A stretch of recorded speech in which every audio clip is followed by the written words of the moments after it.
నమస్కారం. Oh my God, అందరికీ నమస్కారం.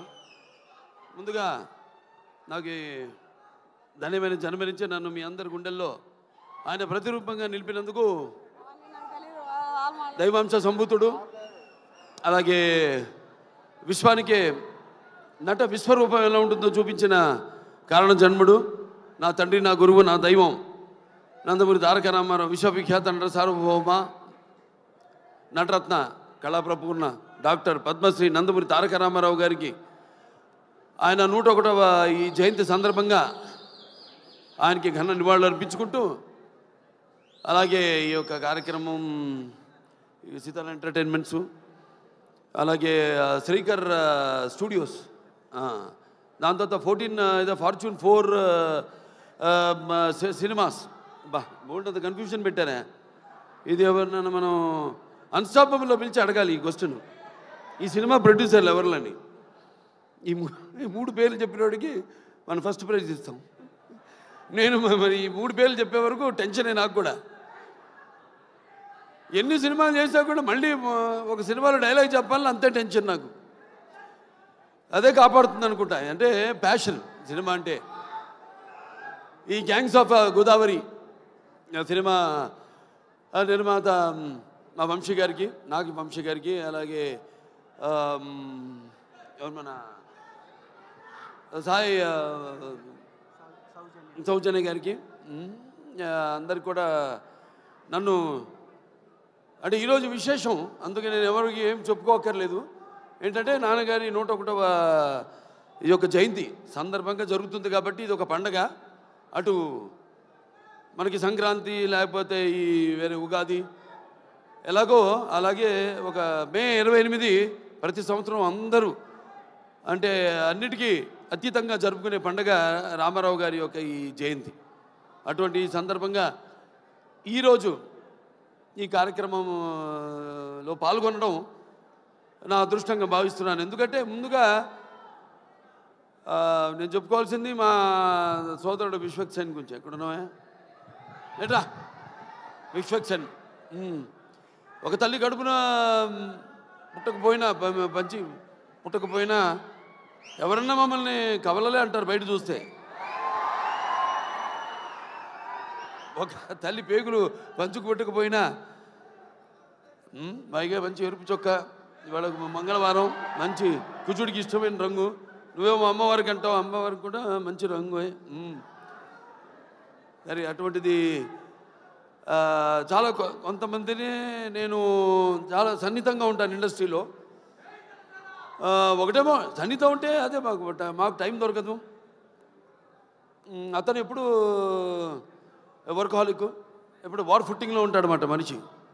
అంటే నాతో పోటీ పడుతుంటాడు వయసులో. అయినా నేను చిన్నవాడిని అతనికంటే, నా అన్న అటువంటిది. మరి అతని ఒక ప్యాషను, సినిమా అంటే ఒక ప్యాషను. చూసాం జర్నీ అతనిది మొదటి సినిమా నుంచి కూడా ఒక్కొక్క సినిమాకి నేను అదే ప్రయత్నిస్తుంటాను. అదే మా ఇద్దరిలో ఉన్న ఎక్కువ స్వారూప్యం. అంటే ఏదో కొత్తదనం ఇవ్వాలి అని మనం మొదటి సినిమా నుంచి కూడా జర్నీ చూసాం. సినిమాకి తేడా, సినిమా పాత్రకి, అలాగే వెనకాల నేపథ్యాలకి తేడా. సో అది నాకు ఒకటి నచ్చింది అతనిలో, ఉడుకు రక్తం, ఆ దూకుడుతనం, అది ఏదైతే నాలో ఉందో. అలాగే సరే, మిగతా ఈ సినిమా టైటిల్ చాలా విచిత్రంగా ఉంది.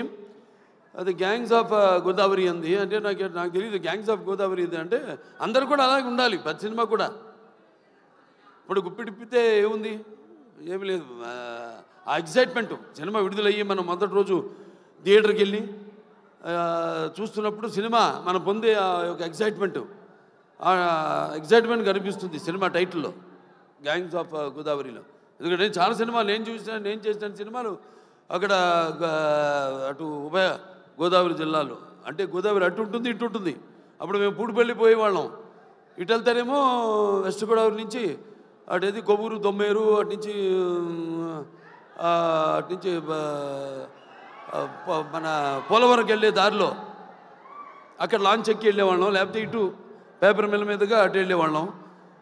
ఇది మన సీతానగరం, జగన్నాథపురం, లేకపోతే అట వంగలపూడి, పురుషోత్తపట్నం అటు వెళ్ళేవాళ్ళం. మరి ఇదేంటో ఈ సినిమా చూడటానికి బ్రహ్మాండంగా ఉంది. సినిమాల్లో గోదావరి అందాలతో పాటు మరి చూడటానికి ఎంతో ఎమోషనల్గా మంచి కిక్ ఇచ్చే సినిమాలా ఉంది. డెఫినెట్గా బాగుంటుంది సినిమా. ఎందుకంటే ఇద్దరు కలయిక, ఒకటేమో నిర్మాత, అలాగే మా సోదరుడు విశ్వక్సేన్. కొత్తతనం ఇప్పుడు ఇవ్వాలి, అది మా నాన్న దగ్గర నుంచి నేను కూడా నేర్చుకుంది. ఎప్పుడు మనం ముందే ఇవ్వాలి, ఎప్పుడు మనం ఇస్తే తప్పకుండా ప్రేక్షకులు ఆదరిస్తారు, అది కనిపిస్తుంది. అలాగే మా దర్శకుడు కృష్ణ చైతన్య, బాబా దీర్ఘాష్మణ్, ఈయన నేను బాలకృష్ణుడిని, ఈయన కృష్ణ చైతన్య, అది తేడా. జుట్టు నేసింది.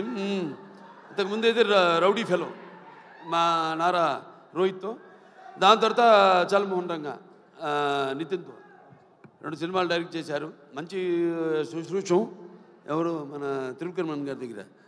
సో డెఫినెట్గా 2 సినిమాలు బాగా ఆదరించారు. ఈ సినిమా తప్పకుండా ఆదరిస్తారు, హిట్ అవుతుంది ఈ సినిమా. అలాగే ఇక మా ఇద్దరు గుమ్మలు ఉన్నారు ఇక్కడ, నారి నారి నడుము మురారి. డ్రామ్మ ఆ ఇద్దరు బతో నువ్వు రా.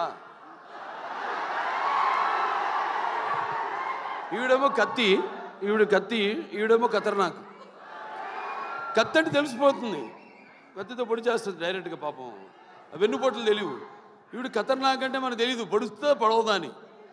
నిన్న చూడండి, అదేది కత్తులతో కాదు కంటి చుప్పుతో చంపేస్తాను నేను, ఆ టైపు. అంటే ఖాతిలి నహీ దిల్దార్ భీ హై, కత్తిని చూసి ఏ షాఖే గుల్ భీ హై, తల్వార్ భీ హై. ఎక్కడ మనం ఈయన లోకంలో ఈయన ఉన్నాడు. నెక్స్ట్ పిక్చర్ గురించి మాట్లాడుతున్నాడు అక్కడ. ఏ ఖాతిలి నహీ దిల్దార్ భీ హై, కత్తిని చూపించి ఏ షాఖే గుల్ భీ హై, తల్వార్ భీ, ఆ టైప్. అంటే క్రిమినల్లే కాదు, ఖాతిలి నహీ దిల్దార్ భీ హై, కొంచెం మనసు వెన్నలాంటిది పాపం. నా టైపే. నాకంటే ముందు మీరే చూసిరు సార్ ఆ మనసు. ఏ షాఖే గుల్ భీ హై అంటే ఒక పుష్ప గుచ్చంలా కనిపిస్తుంటుంది, లేకిన్ దిల్దా కానీ మర్చిపోద్ది కత్తని, ఆ టైప్. సో మంచి అనుభవం ఈ అమ్మాయితో మన సినిమా డిక్టేటర్ యాక్ట్ చేయడం. ఎందుకంటే ఇద్దరం ఒకే టైపు, ఎమోషను మాలో ఉన్న ఆవేశం అయితే ఏమి, బబ్లింగ్నెస్ అయితే ఏమి, రెండు కూడా మ్యాచింగ్. నేను అదే బ్యాషోలోకి వెళ్తే భయపడ్డా కదా, ఇప్పుడు బ్యాషోలో లేను కాబట్టి. సార్ అలాగే అమ్మాయి కూడా నేహా శెట్టి, డీజే టిల్లు, మొదటి భాగంలో డీజే టిల్లునే అతని చేత వణికించి చెమటలు పట్టించిన పాత్ర చేసి మరి అందరి మనసులో సుస్థిరంగా స్థానాన్ని సంపాదించుకుంది. సో వాళ్ళిద్దరు పాత్ర గురించి చెప్పాడు ఆయన, విశ్వక్సేన్ గారు అలాగే డైరెక్టర్ గారు చెప్పారు. ఎందుకంటే నాకు సినిమా గురించి తెలీదు. చూసిన తర్వాత మళ్ళీ నెక్స్ట్ ఈ యొక్క సినిమా విజయోత్సవ సభలో మాట్లాడతాను, ఈ సినిమా విజయోత్సవ సభలో మాట్లాడతాను. చప్పట్లు కొట్టు అందరినన్నా. సరే, ఈయనేమో ఎవరు బ్యాకింగ్ లేదన్నారు, ఎవరో ఇందాక. ఎందుకు లేరు? నేను కాదు, వాళ్ళ అమ్మ నాన్నగారు ఉన్నారు. వాళ్ళ నాన్నగారికి చెప్పక్కర్లా, జెమ్మాలజిస్టు, జాతకాలు, వాస్తులు, బ్యాకింగ్ ఉంది కదా, కరాటే. ఇంత బ్యాకింగ్ పెట్టుకుని అసలు బ్యాకింగ్ లేదని పబ్లిసిటీ చేయిస్తామండి అందరి చేత, సింపతి కోసం. మీ నాన్న నాకు చెప్తుంటారు, మా అక్క గారి దగ్గరే జమాలజీ నేర్చుకుంది, దగ్గుబాటి పురంధరేశ్వరి గారి దగ్గరే. ఆవిడకి ఇన్స్టిట్యూట్ ఉంటుంది. అలాగే మన ఇద్దరిని కాపాడేది ఏంటంటే దైవం, భక్తి. అవునవునేంటి, పొద్దున్నే లేచి పూజ చేస్తా నేను, 1.5-2 గంటలు చేస్తా పూజ, 3ంటికి లేచి. అదేలే, మిగతా అంతా అమ్మగారు నాన్నగారు మొక్కుంటున్నానుగా, మా వాడు బాగుండాలని. సంతానాభివృద్ధికి దూరీకృత్వా పిశాచార్తిం జీవైత్వ మృతం సుతం యో భూత భీష్ట సిద్ధ సన సంతతి వృద్ధి కుర్త్ అంటాం. మావాడు ఉన్నాడు మోక్షు, వాడు రావాలి రేపు ఇండస్ట్రీకి. మోక్షకి వాడు మిమ్మల్ని అందరినీ ఇన్స్పిరేషన్ తీసుకోవాలి. నేను అంటా నన్ను తీసుకోవద్దు ఎప్పుడు అంటాను. మీరు చాలామంది బాధపడచ్చు అభిమానులు, నన్ను ఎప్పుడు తీసుకోవద్దు. మీ తాతనే మీకు అన్ని ఎవ్వరు అక్కర్లని కుర్రాళ్ళు తీసుకో, శిక్షణ తీసుకో, లేకపోతే ఒక మా గ్యాంగ్స్ ఉన్నారుగా మీకు, గ్యాంగ్ గోదావరి గ్యాంగ్ లాగా మన గ్యాంగ్ ఉంది కదా, అది వాళ్ళు మన గ్యాంగ్లేనే. ఇది మన అడివిశేషు కానీ లేకపోతే ఈ సిద్ధు జొన్నలగడ్డ కానీ మన గ్యాంగ్ తీసుకోవాలి. ఇన్స్పిరేషన్గా తీసుకుంటే నేనున్నా, నీకు అందులో భయం లేదు. నేను 20 సంవత్సరాల ముందు ఆలోచిస్తుంటా. ఇప్పుడు మా నాన్నగారిలాగే జనం అనుకునేదానికంటే ముందు, కోరుకునేదానికంటే ముందే. ఎందుకంటే మేమంతా అయితే నిత్యావసర వస్తువులు లాంటి వాళ్ళం. ఎలాగైతే మనం ఈ దైనందిన కళాపాలలో సతమతమవుతూ అన్న అవసరాలు పాతూ సినిమాను కూడా మనం ఎంచుకున్నాం ఒక అవసరంగా. మనం అంటే నిత్యావసర వస్తువులో మనం ఎప్పుడు కనబడుతూ ఉండాలి, ఏదో ఒక కొత్తదనం అందిస్తూ ఉండాలి. అదే నాన్నగారి దగ్గర నేను నేర్చుకుంది. అదే మా తమ్ముడు కూడా అన్న కూడా ఫాలో అవుతున్నాడు. అదే మా ఇంకో చిన్న ఉన్నాడు మోక్షు, రేపు అతను కూడా ఫాలో అవుతాడు అతను అని. సో ఎవరైనా ఏదైనా మారుతున్న కాలానికి అనుగుణంగా మనం ఇవ్వాలి. అలాగే ఈ సినిమా ఇంకెవరు, ఆనందరాజు గారు మిమ్మల్ని ఏదో ఒక సూపర్ మ్యాన్గా రమ్మన్నా గెటప్లో మీరేంటి ఇలా వచ్చారు? ఈ ప్రపంచంలో డ్రాయర్ పైన వేసుకునేది ప్యాంటు మీద ఒక సూపర్ మ్యాన్ ఒకడే. సరే, దాని తర్వాత ఎవరు ఏమండవే ముందు అసలు మైండ్ మాడదు. Yuvan Shankar Raja music director. అదే ఇళయరాజా గారు, ఆయన వాళ్ళ అబ్బాయి. సరే, నాకు మా 3 సినిమాలు చేశారు ఆయన, ఇళయరాజా గారు. 3 చాలా తక్కువ, మా పండితుడు ఆయన. ఇదే ఫస్ట్ ఆదిత్య 369, తర్వాత రక్తాభిషేకం, దాని తర్వాత శ్రీరామరాజ్యం అట్లా. సరే, మరి డెఫినెట్గా ఏదైనా క్యాప్టెన్ ఆఫ్ ద షిప్ మా డైరెక్టర్ కృష్ణ చైతన్య. అందరి నుంచి ఆర్టిస్ట్ దగ్గర నుంచి అయితేనేమి ఇతను కంట్రోల్ చేయడం కష్టం. ఎంతవరకు తీసుకోవాలో, ఎంతవరకు కంట్రోల్ చేయాలో తెలిసిన క్యాప్టెన్ ఆఫ్ ద షిప్. అంటే ఏటువాలుగా ముత్యాలు దొరుకుతుంటే చూడడానికి ఎంత అందంగా ఉంటాయో, అలాగే ఆర్టిస్ట్ నుంచి వాళ్ళ హావభావాలు రాబట్టుకునే సత్తా ఉండేది మన దర్శకుడి దగ్గరే. అలాగే ఎవరి దగ్గరైనా సరే పాటలు ఏమైనా మన నేటివిటీ అక్కడ పేరుంది, బ్రాండ్ నుంచి మనం లాగాల్సింది మన దీనికి అనుగుణంగా మనకున్న ఈ పరిసరాలు, వాతావరణం, దానికి అనుగుణంగా రాబెట్టుకునే బాడీలు అన్నీ. డెఫినెట్గా పిక్చర్ చాలా బాగుంటుంది తప్పకుండా. ఎందుకంటే మొత్తం అందరూ కూడా బాగా గేరప్ అయి ఉన్నారు. అందరు కూడా ఇక్కడ మా మాస్టర్ గారు ఉన్నారు, ఇక్కడ భాను మాస్టరు, అలాగే యశ్ మాస్టరు.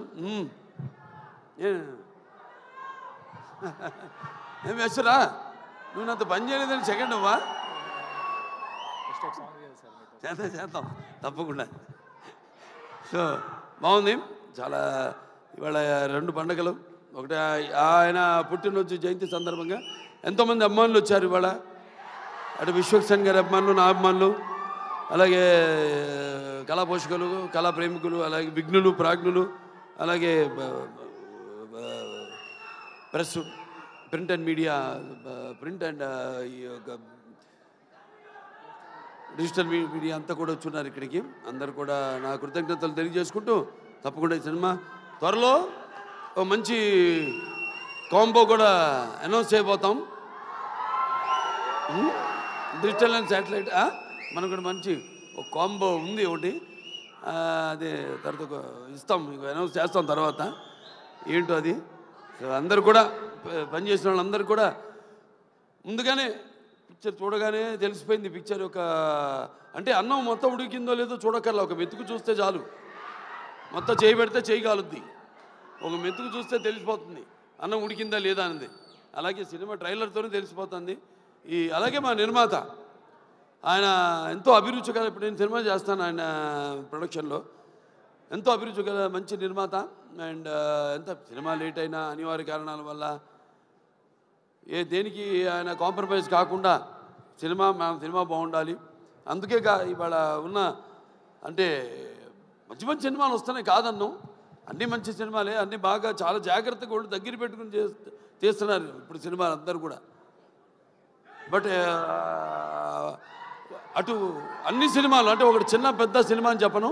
సినిమా సక్సెస్ అయితే అది పెద్ద సినిమానే, పెద్ద సినిమా ఫ్లాప్ అయితే అది ఫ్లాప్ సినిమానే, అంతే కదా. సో ఏదైనా ఒక మంచి ప్యాషన్తో సినిమాలు తీసే నిర్మాత ఎక్కడున్నాడు వంశీ గారు. సో త్రివిక్రమన్ గారి బ్యాకింగు అన్నీ ఉన్నాయి. ఒక రైటర్సు అందరూ, ఒక ప్రొడక్షన్ హౌస్ ఇది. ఒక హౌస్ అంటే కూడా ఒక ప్రొడక్షన్ హౌస్. అన్ని బ్యానర్ల పేర్లు చెప్పాను ఏమేమి ఉన్నాయో. సితార్ ఎంటర్టైన్మెంట్ చెప్పాను, అలాగే శ్రీకర్ స్టూడియోస్ చెప్పాను, అలాగే 14 ఫార్చ్యూన్ 4 స్టూడియోస్ సినిమాస్ చెప్పాను. సో అందరూ కూడా ఉన్నారు కాబట్టి డెఫినెట్గా ఇది కొత్త కొత్త వాళ్ళకు కూడా మంచి అవకాశం ఇవ్వడానికి ఒక మంచి వాళ్ళందరికీ ప్రోత్సాహం ఇస్తారని అనుకుంటూ సరే సినిమా కూడా మంచి ఎప్పుడు ఫస్ట్ కదా May 31 చెప్పాడు ఆయన సెంటిమెంట్. ఎక్కడో ఆయన ఒక్కొక్కరు ఎత్తుకోవాల్సి వస్తాను. అది బాగా మాట్లాడావే, అంతే అక్కడ ఇంకా ముందుకు లాగు, ఇంకా మళ్ళీ మైకి లాక్కునేవు. నేను ఎక్కువసేపు మాట్లాడాను అనుకున్నా. సరే సరే ఫైనల్గా సో ఓకే, అందరికీ సెలవు. సినిమా చూడండి, రేపు థియేటర్లో 31 రిలీజ్ అవుతాను సినిమా. ఆయన మొదటి సినిమా కూడా ఏమంటే 31 కూడా ఆయన సినిమా ఫస్ట్ పిక్చర్ రిలీజ్ అయింది ఫలక్నామా. ఇప్పుడు మళ్ళీ అనుకోకుండా ఇది కాకతాళీయమో యాదృచ్ఛికమో ఈ సినిమా కూడా 31 రిలీజ్ అవుతుంది, May 31. సో సినిమా చూడండి అందరూ తప్పకుండా. సినిమా చూస్తుంటే అన్నీ ఉన్నాయి, అన్నీ పంచపక్ష పరమాన్నం అంటాం, ఇస్తర్లో వడ్డించిన అన్నీ, ఏది ఉగాది పచ్చడిలాగా. సో డెఫినెట్గా ఈ పిక్చర్ మీ అంచనాలకి నా అంచనాలకు కూడా తక్కువ కాకుండా అందరినీ కూడా అనుకున్నంత స్థాయిలో సినిమా ఘన విజయం సాధించాలని మనస్ఫూర్తిగా కోరుకుంటూ నన్ను పిలిచినందుకు మరొకసారి నా ధన్యవాదాలు తెలియజేసుకుంటూ నేను సెలవు తీసుకుంటున్నాను.